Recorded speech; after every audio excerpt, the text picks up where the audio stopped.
I'm Bailey Torres, a volunteer teacher who spent the last 3 months in a camp outside Seoul, South Korea, helping kids learn and rebuild their lives. The work is tough but rewarding, far from the comforts of home, including the family beach house in Rehoboth Beach, Delaware, the one my grandmother left specifically to me. It was my sanctuary, filled with memories of summers spent there, away from the chaos of family dynamics. Then the message popped up on my phone from my brother. Sold the family beach house for $2 million. Thanks for being abroad. I stared at the screen, the humid Korean air suddenly turning icy. My hands trembled as I reread it, the words hitting like a punch. This wasn't just any house, it was mine, documented and willed to me alone. How could he say that, scrolling back? I saw missed updates clearing out the place, finding a buyer, closing the deal. The latest was a photo of him toasting on what looked like a luxury boat, captioned, "Living large." I tried calling him, no answer. The family lawyer's line was dead. Even the house phone rang to someone else. A knot twisted in my gut. This felt wrong, deliberate. I booked the next flight home, my mind racing with questions. What had happened while I was away? Who is behind this? The real owner was about to land, and everything was about to unravel. If you've ever been blindsided by family, hit that like button, subscribe, and turn on notifications for more real-life stories that hit home. 36 hours later, I landed at the airport in Philadelphia, exhausted from the long flight across the Pacific. The jet lag hit hard, but adrenaline pushed me forward as I rented a car and drove the 2 hours to Rehoboth Beach, Delaware. The familiar coastal highway blurred past, my mind fixated on the beach house that had always been my anchor. It stood at the end of a quiet street, waves crashing nearby, but now it felt threatened, invaded by whatever scheme had unfolded in my absence. As I pulled up, a construction crew hammered away at the porch, dust flying in the salty air. I parked abruptly, my heart pounding with a mix of fury and disbelief. Stepping out, I approached the foreman, who eyed me warily in his hard hat. This was a closed site, he explained. Renovations for the new owners. His words stung like salt in a wound. I insisted I was the owner. The deed in my name for years. Confusion spread across his face as he radioed the project manager. 20 minutes passed before Kendra Foster arrived in a sleek SUV, her husband Alan Foster following close behind. They looked polished, mid-50s, the kind of couple who bought vacation homes on a whim. Kendra extended a hand tentatively, her expression shifting from polite to concerned as I explained the situation. My sister Shannon Torres had sold them the house, I said. But she had no right, it was mine. Inherited directly from my grandmother, Irene Nolan. Kendra's color drained, her voice faltering as she admitted the paperwork listed Shannon as the seller, complete with family stories and photos to seal the deal. We moved inside, away from the workers' noise, where Kendra pulled out the closing documents from her bag. I scanned them quickly, my breath catching at the forged signatures, the altered deed that mimicked my handwriting but wasn't quite right. Everything pointed to deliberate deception. Papers doctored to erase my ownership. Alan paced nearby, muttering about the $2 million they'd wired, now seemingly vanished into a scam. I pulled up my own records on my phone, Grandma's will, tax filings, all digitized and safe in the cloud. The contrast was stark, undeniable proof that this sale was invalid. Kendra sank onto a dusty couch, her hands trembling as she processed the fraud. She had trusted Shannon's charm, the tales of family summers here, the assurance that the house needed a new chapter. Alan suggested calling their lawyer immediately, his tone urgent. I agreed, dialing attorney Victor Diaz, our family's estate expert, who confirmed over speakerphone that the documents were fakes. Likely crafted over months, his voice steady. He advised involving authorities without delay. Kendra nodded, her shock turning to resolve as she grabbed her phone to contact the local sheriff's office. We waited together in tense silence, the ocean's roar outside mocking the calm facade. As we spoke more, I shared fragments of my history with the house weekends escaping meddling relatives, quiet evenings with Grandma Irene Nolan reading by the fire. Her decision to leave it to me because I valued its soul over its price tag. Kendra listened, empathy softening her features, admitting they should have dug deeper into the seller's claims. Alan added that Shannon had seemed so genuine, knowing every nook of the property, but now it all felt like a calculated performance. By afternoon, a deputy arrived to take initial statements, photographing the documents and securing the site. Kendra and Alan committed to full cooperation, their dream purchase shattered but their integrity intact. As the sun dipped lower, I felt a grim satisfaction amid the chaos. This confrontation had cracked open the truth, setting the stage for justice. The house, my house, stood resilient against the betrayal, its walls echoing memories that no forgery could erase. 2 hours later at the Rehoboth Beach police station, I sat across from Detective Brenda Lowe in a cramped office, the hum of fluorescent lights grating on my nerves. My laptop was open, displaying the cloud-stored documents, Grandma's will, the deed, my tax filings that proved my ownership of the beach house. My fingers tapped restlessly as I recounted the confrontation with Kendra and Alan Foster, the forged signatures staring back from their papers. The betrayal cut deeper than I expected. A raw wound fueled by the realization that my sister Shannon Torres had orchestrated this. Detective Lowe leaned forward, her sharp eyes scanning my files. She nodded, jotting notes, her demeanor calm but focused, like she'd seen this kind of family mess before. She explained that Shannon's scheme wasn't impulsive. It showed months of planning. From doctored deeds to fake notary stamps, the precision of it made my stomach churn. This wasn't just greed. It was calculated. Lowe's team had already pulled records, uncovering a trail of smaller scams linked to Shannon unpaid loans from local businesses, a car lease under a false name. Each revelation tightened the knot in my chest, painting a picture of someone I thought I knew, but didn't. The investigation shifted to the neighborhood. Mrs. Lori Mills, the elderly widow next door, had been charmed by Shannon into signing a letter vouching for her character during the sale. I pictured Mrs. Mills, her kind smile at summer barbecues, now manipulated into aiding a fraud. Lowe's officers visited her, and the guilt in her shaky voice over the phone pierced me. She hadn't known the letter would be used to deceive. Shannon had spun tales of needing to sell for family debts, playing on Mrs. Mills's trust in our family's history. The betrayal wasn't just mine, it rippled outward, tainting even those peripheral to our lives. Then came the twist that hit like a freight train. Lowe's team accessed Shannon's email, legally obtained through a warrant, and found a thread with my brother Chase Torres. My heart sank as I read the messages on Lowe's screen. Chase congratulating Shannon on the sale, discussing a cut of the $2 million for a new venture. He'd known, maybe not the full extent, but enough to be complicit. The boat photo from his message now made sense, a sickening display of ill-gotten gains. My trust in him shattered, replaced by a cold fury that made my hands clench. How could both siblings turn against me? Desperate for answers, I called Mom, hoping for some shred of reason. The call connected, and her voice came through, strained and defensive. She insisted Shannon meant no harm, that I was overreacting, blowing a misunderstanding out of proportion. Her words felt like a slap. Mom always shielded Shannon, no matter the cost. I hung up, my anger boiling over, not just at Shannon's deception or Chase's complicity, but at Mom's refusal to see the truth.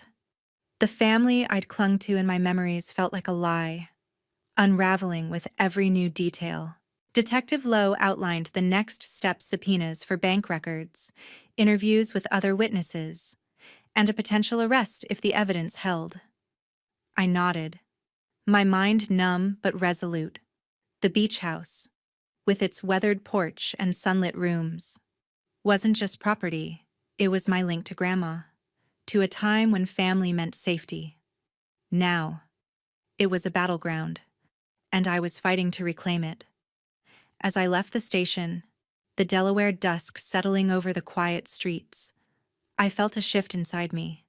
This wasn't just about the house anymore, it was about holding those who'd betrayed me accountable, no matter how close they were. 3 weeks later, in a quiet Delaware law office, I sat with attorney Victor Diaz, surrounded by stacks of legal documents. The air felt heavy with the weight of what we were building, a case to reclaim my beach house and expose my sister Shannon Torres's fraud. My chest tightened as Diaz sorted through my cloud files, cross-referencing them with the forged deed. Each page solidified the betrayal, but we needed more than my records to nail Shannon and, now, my brother, Chase Torres, whose complicity had blindsided me. Diaz arranged meetings with witnesses who could unravel Shannon's web. First was Carla Quinn, Shannon's ex-girlfriend from years back. I tracked her down in Wilmington, where she worked as a barista, her guarded demeanor softening when I mentioned Shannon's name. She recounted how Shannon had swindled her out of thousands, promising a shared investment that never materialized. Carla's voice trembled with old resentment, detailing how Shannon fabricated stories to borrow money, leaving her broke and humiliated. Her testimony, raw and precise, painted Shannon as a habitual manipulator, not just a one-time schemer. Next, I met Brett Kane, Shannon's former business partner, at a diner off the coastal highway. His face hardened as he described how Shannon framed him for a failed real estate deal, doctoring contracts to pin losses on him. The ordeal cost him his savings and reputation, forcing him to start over in a new town. His anger mirrored mine, each word fueling my determination to see Shannon face consequences.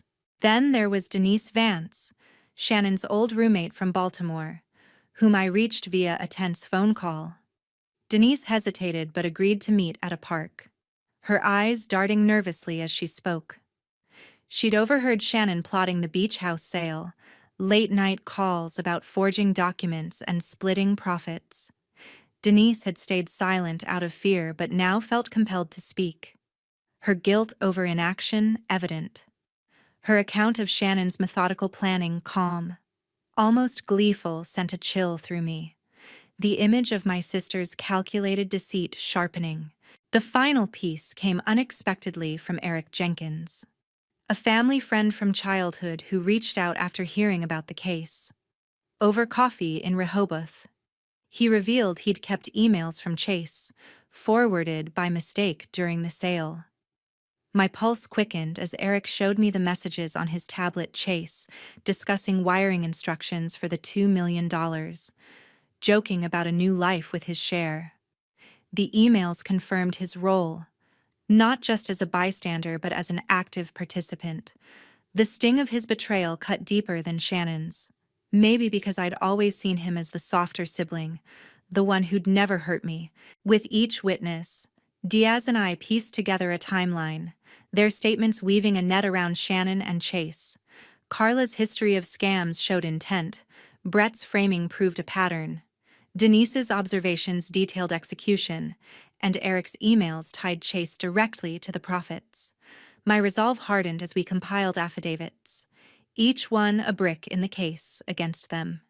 The beach house, with its weathered shingles and memories of Grandma's laughter, loomed in my mind not just a property, but a symbol of trust now shattered.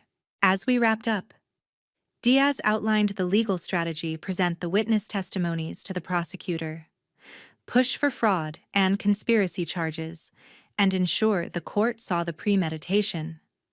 I left his office with a strange mix of exhaustion and clarity. The process was draining, each new detail peeling back layers of my family's facade. But it was necessary. Shannon and Chase had crossed a line, and I wasn't just fighting for the house anymore. I was fighting for truth. For the part of me that refused to let their greed win. 6 months later. The courtroom in Wilmington buzzed with tension as the trial against my sister Shannon Torres began. I sat in the front row, my pulse racing as prosecutor Gloria Hayes stood, her voice steady and commanding. She laid out the case with surgical precision, presenting the forged deed, bank records, and witness affidavits that exposed Shannon's calculated fraud. The beach house, my inheritance from Grandma, was no longer just a home, it was evidence, a silent witness to the betrayal that had fractured my family. Kendra Foster took the stand first, her composure faltering as she recounted wiring $2 million for a dream home that wasn't Shannon's to sell.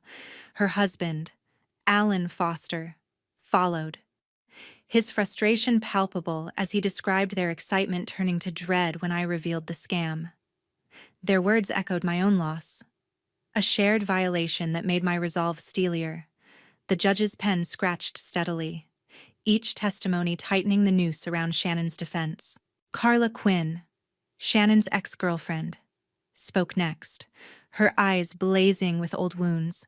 She detailed Shannon's past scams, promises of investments that vanished, leaving her in debt. Brett Kane, the former business partner, followed, his voice low but firm, recounting how Shannon framed him for a failed deal, ruining his career.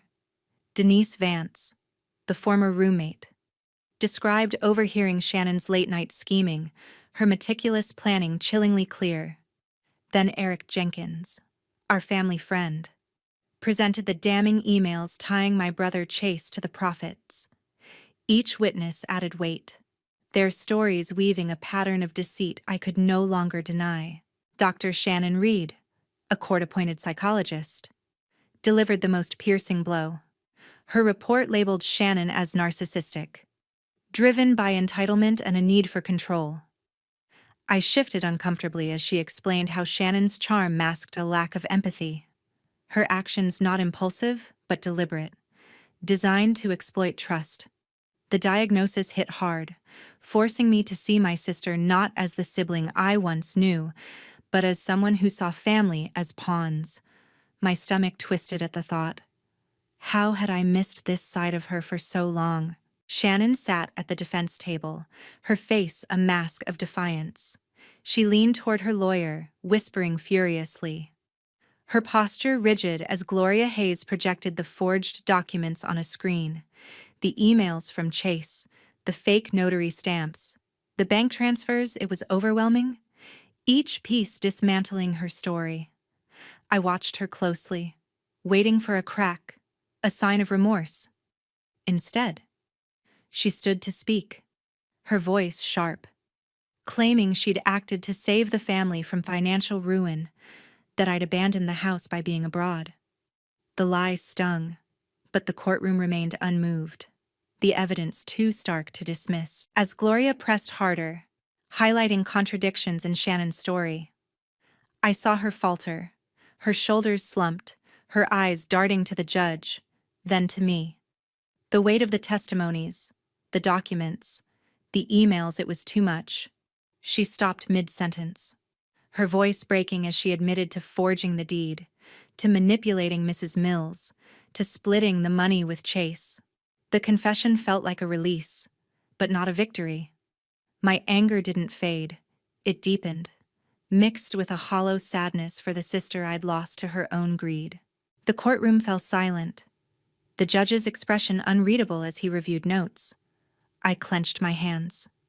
The realities sinking in Shannon's actions weren't a mistake, but a choice. One that had torn apart everything I valued.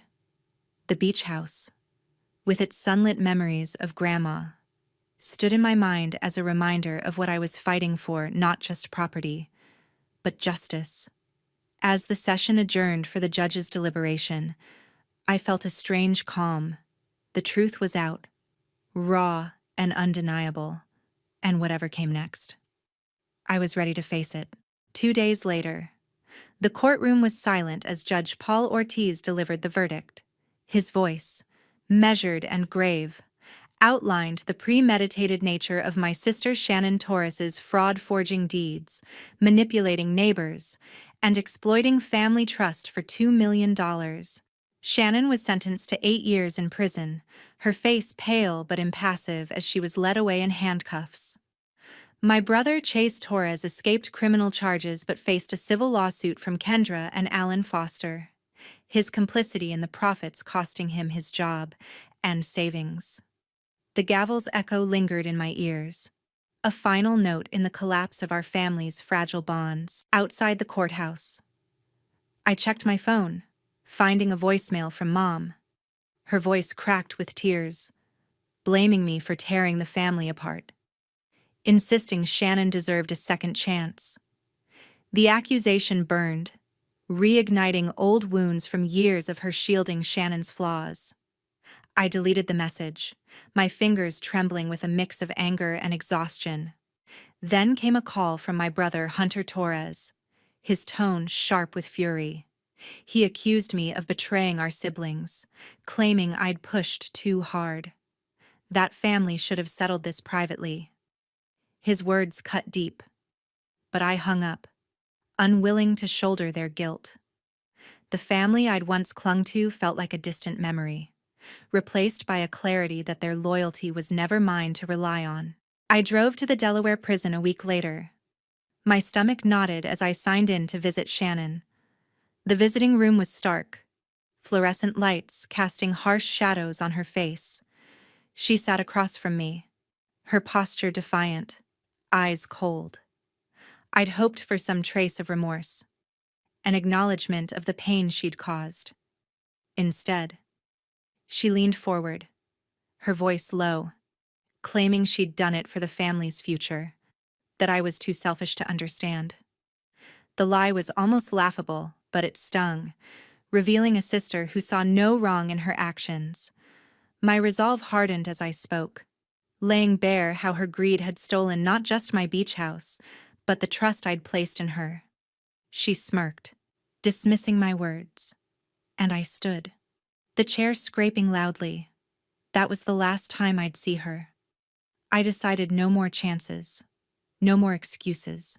Leaving the prison, I felt a strange weight lift, though grief lingered beneath it.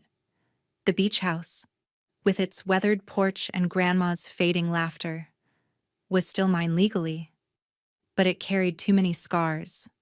Mom's pleas, Hunter's anger, Chase's betrayal. They were chains I no longer wanted to carry. I blocked their numbers that evening. Each tap on my phone a small act of severance. The family I'd known was gone, not because of the trial, but because of their choices.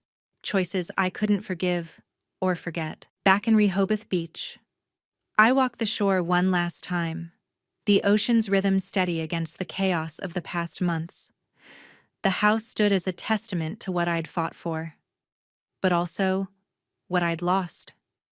I met with a realtor the next day, discussing plans to sell it, not out of defeat, but to reclaim control. The proceeds would fund my work in soul, a way to build something new from the wreckage. As I signed the listing papers, my heart ached for the summers with Grandma, but I knew she'd want me to move forward, not cling to a tainted legacy. The drive back to the airport was quiet, my mind settling on the truth I'd uncovered. Shannon's imprisonment and Chase's downfall were consequences they'd earned, and I felt no guilt for pursuing justice. The family rift was permanent, but so was my freedom from their lies. I boarded my flight, ready to return to the kids in Seoul, to a life where trust could be rebuilt, one small act at a time. 2 months after the trial, I sat alone in a Rehoboth Beach cafe, my phone screen glowing with contacts I was ready to erase. My finger hovered over Mom's number, then my brother Hunter Torres, my brother Chase Torres, and my sister, Shannon Torres. Each name carried a weight: Mom's excuses, Hunter's accusations, Chase's complicity, Shannon's remorseless smirk. I blocked them one by one, the finality of each tap closing a chapter I'd clung to for too long. The silence that followed felt like freedom, a release from the chaos of their betrayal. No more calls, no more guilt trips, no more chances for them to pull me back into their lies. The next morning, I met the realtor at the beach house, its familiar outline stark against the Delaware sky. Signing the sale papers was harder than I'd expected, each stroke of the pen severing ties to Grandma's legacy. The house sold quickly, fetching a price that mirrored its worth, but not its meaning. I funneled every dollar into a personal fund for education, a tribute to the work I'd found purpose in abroad. The decision wasn't about erasing the past, but building a future untainted by greed. As I handed over the keys, my heart ached for the summers spent here, but I knew letting go was the only way to move forward. Back at the camp outside Seoul, I slipped into the rhythm of teaching, the kids' eager faces grounding me in a way Rehoboth never could again. The classroom's hum, the chalk dust on my hands, the laughter over simple lessons, it all felt like home. More than the beach house ever had after the betrayal. My days filled with purpose, each small victory with the students stitching together the pieces of my resolve. Korea's vibrant chaos, so different from Delaware's quiet shores, gave me space to rebuild, to redefine what family meant when blood ties had failed. Reflecting on the fallout, I saw the real consequences for Shannon and Chase. Shannon's 8-year sentence was a cage of her own making, her narcissistic schemes unraveling in a cell where charm couldn't save her. Chase's civil lawsuit had stripped him bare, jobless, bankrupt, his dreams of a lavish life reduced to ash. Their punishment wasn't my vengeance, but the natural result of their choices, a justice I'd fought for without regret. Mom and Hunter's anger lingered in my mind, their refusal to see the truth, a wound that no longer bled. I'd carried their expectations too long, and now I was free of them. The lesson carved itself into my core: family isn't always a safe harbor. Trust, once broken, doesn't owe second chances, especially when the betrayal is deliberate. Shannon and Chase had chosen greed over loyalty, and I'd chosen justice over reconciliation, pursuing the truth through police reports, witness testimonies, and a courtroom battle had protected me when family didn't. It wasn't about revenge, but survival, about valuing myself over a facade of unity that never existed. The beach house, once a symbol of love, had become a reminder that sometimes the hardest fights are against those closest to you. As I stood in the Seoul camp, watching the kids chase each other under a setting sun, I felt a quiet strength. The fund from the house sale would support their education, a legacy far truer to Grandma's heart than a property ever could be.